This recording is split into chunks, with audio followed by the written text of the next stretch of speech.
ના મન ખાય તો સારું પુણ્ય મળે ના ખાઈ લે અદ્ભુત નજારો કેમ છો મિત્રો આપ સૌનું સ્વાગત છે આજના વ્લોગમાં કેમ છો ભાઈ મજામાં મિત્રો મળી ગયા છે સતત લોકોની સેવા માટે 24 કલાક 108 ઇમરજન્સી થાય હા 100% એ વાત સેવાવાળા માણસ છો યાર આજના બ્લોગમાં સ્વાગત છે આપણે આવ્યા છે શામળાજી ખાતે પહોંચ્યા છે કે જે આઈપીએસ જે પૂર્વ આઈપીએસ છે તેઓ ફોર્મ ભરવા જઈ રહ્યા છે આજે ઓલ્ડ બેઠક ઉપરથી એમના કવરેજ માટે અહીંયા આવ્યા છે આપણે સ્પેશિયલી કેમ કે હાઈ પ્રોફાઇલ બેઠક થઈ ગઈ છે વિપુલભાઈ આપણી સાથે છે વિપુલભાઈને પૂછીએ સ્થાનિક છે વિપુલભાઈ એમને વધારે ખબર છે વિપુલભાઈ જય શામળિયા હાર્દિકભાઈ આ જે સીટ છે આજે એ આખા જિલ્લામાં આમ તો જોઈએ ને તો હાઈ પ્રોફાઇલ સીટ છે કારણ કે આઈપીએસ ઉમેદવાર છે ને એ આજે ફોર્મ ભરવા જઈ રહ્યા છે સાથે સાથે બીજી તરફ વાત કરીએ તો કોંગ્રેસે પણ એમની સામે એવો મજબૂત ઉમેદવાર મૂક્યો છે કે જે સુરેશભાઈ નીનામા કરીને છે એ છેલ્લા 2-3 ટર્મથી સરપંચ તરીકે ચૂંટાયા છે ગામના પ્રતિષ્ઠિત વ્યક્તિ છે એટલે કહેવાય ને કે આ એકદમ હાઈ પ્રોફાઇલ આ જે સીટ છે આ બેઠક છે એ બેઠક હાઈ પ્રોફાઇલ બની છે અને જિલ્લામાં જોઈએ તો ખરાખરીનો જંગ આના વચ્ચે જ થવાનો ખૂબ જ શોર્ટ એન્ડ સ્વીટ માહિતી આપી વિપુલભાઈએ હવે નેતા આવી રહ્યા છે ઢોલ નગારા વાગી રહ્યા છે અને હવે કેવું કે ઉમેદવારી ફોર્મ ભરાશે અને પ્રચારના બ્યુગલ વાગી જશે ખૂબ સુંદર માહોલ છે આ તમામ માહોલ તમને બતાવી રહ્યા છે તમને સંભળાતું જશે ત્યારે જો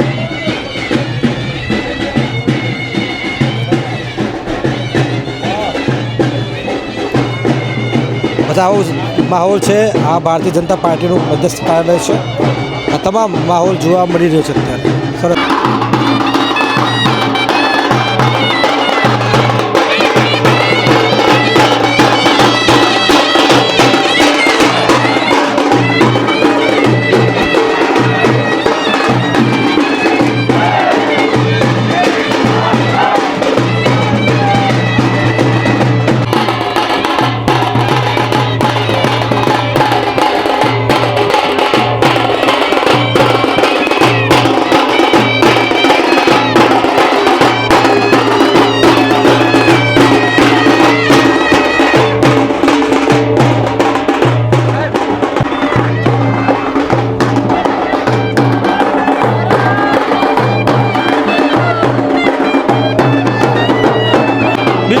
કવરેજ કરવામાં આવી રહ્યું છે અને ઢોલ નગારા સાથે રેલી નીકળી છે આખી મારી પાસે તમે જોઈ શકો છો કે ઉમેદવારો માટે પત્રકારો પત્ર દોડી રહ્યા છે કવરેજ કરવા માટે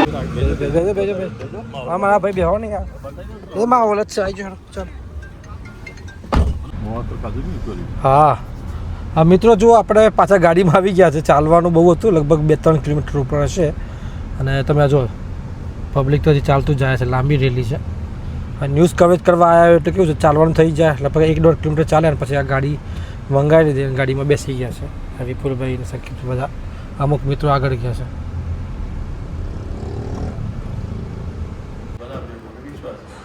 પછી બીજો પ્રશ્ન એવો છે કે ભાઈ તમારા સામે આઈપીએસ અધિકારી પૂર્વ આઈપીએસ અધિકારી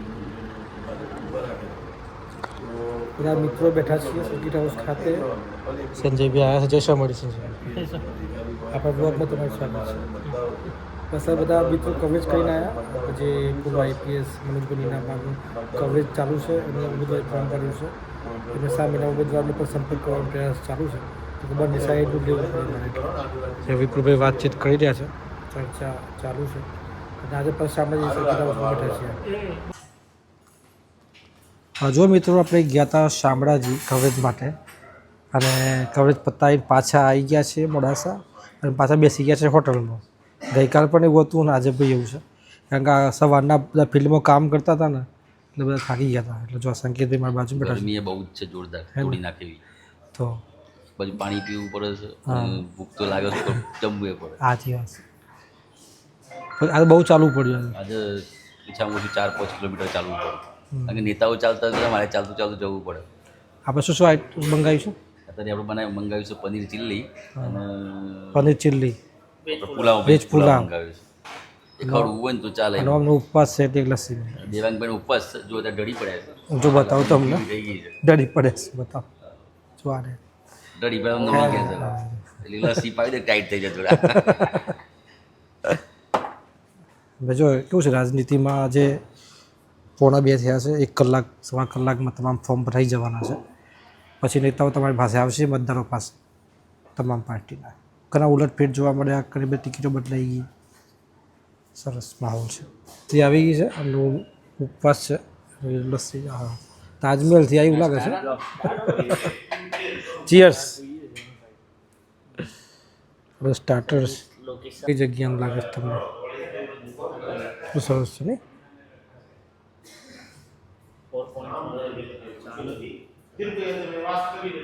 હેલો હેલો. હા જરૂરી છે માર્કેટિંગ કરવું.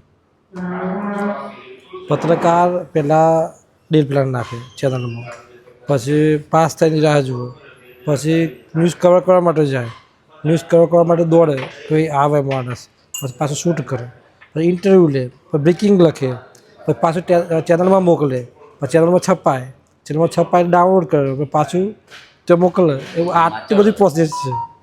કેમ હવા ચડાઈ ગયું છું અત્યારે. એક લોકો જોવું બસ. હા બરાબર છે. કેટલી એક સમાચાર પાછળ કેટલી બધી પ્રોસેસ છે. જો પનીર ચીલી આવી ગઈ છે.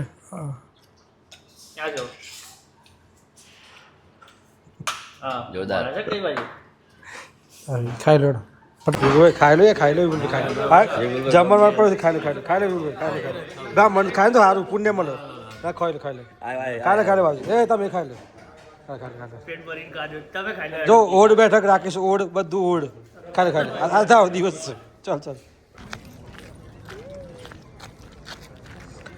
શનિવારનો દિવસ છે અને આજે ફરીથી સ્વયંભૂ ભીડભંજન દાદાના ધામમાં આવી ગયા છે સાકરિયા ખાતે. જો આપણે 22, 23, 24 એક કાર્યક્રમ છે તો અહીંયા જે મંડપ બાંધવામાં આવે તો હનુમાન જયંતિના દિવસે એ જે યથાવત છે અને આ પ્રકારે જમવાની પણ વ્યવસ્થા અને એ વ્યવસ્થા કરવામાં આવી છે. સામે જોઈ શકો છો કેવો સુંદર માહોલ છે. સાંજના ટાઈમે લાઈન લાગી છે દાદાના દર્શન કરવા માટે, ભક્તોની અંદર મંદિરમાં જવા માટે. અદ્ભુત નજારો છે. ભીડ હોય દાદાના ધામમાં, ભીડ ના હતા ક્યાં હોય? તો ઝૂમ કરીને બતાવો. સુંદર.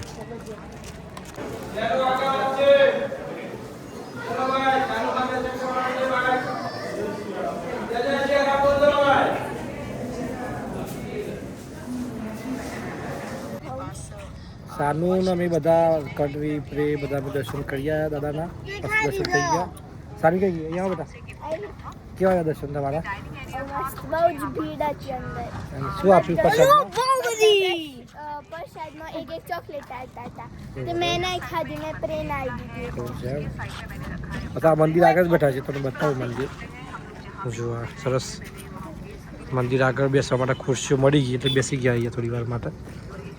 સરસ આયોજન કર્યું છે 22, 23, 24 જે કાર્યક્રમ છે એના માટેનું આયોજન સરસ કરી દેવામાં આવ્યું. મિત્રો વ્લોગ પૂરો કરવાનો સમય થઈ ચૂક્યો છે કારણ કે રાતના 10 વાગી ચૂક્યા છે અને આજના વ્લોગમાં આપણે તમે જોયું કે જે આપણે આઈપીએસ છે, પૂર્વ આઈપીએસ તેમને ફોર્મ ભર્યું, એમની રેલીમાં આપણે ગયા હતા. સાથે જે દિવસ દરમિયાન આપણે જ્યાં ગયા એ વસ્તુ તમને બતાવી છે. પત્રકારી લાઈફમાં જે વસ્તુ જોવા મળે છે એ વસ્તુ તમને બતાવવાનો પ્રયાસ કરી રહ્યો છું. કેવું છે કે બહુ સ્ટ્રગલ રહે છે દિવસ દરમિયાન, 10, 12 બ્રેકિંગ સમાચાર જતા હોય છે.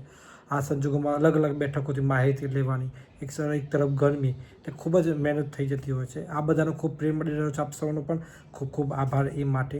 સપોર્ટ કરતા રહ્યો છે, ખૂબ મહેનત થાય છે અને આ વ્લોગ જોવા માટે આપ સૌનો આભાર. આપ સૌને રામ રામ, જય માતાજી.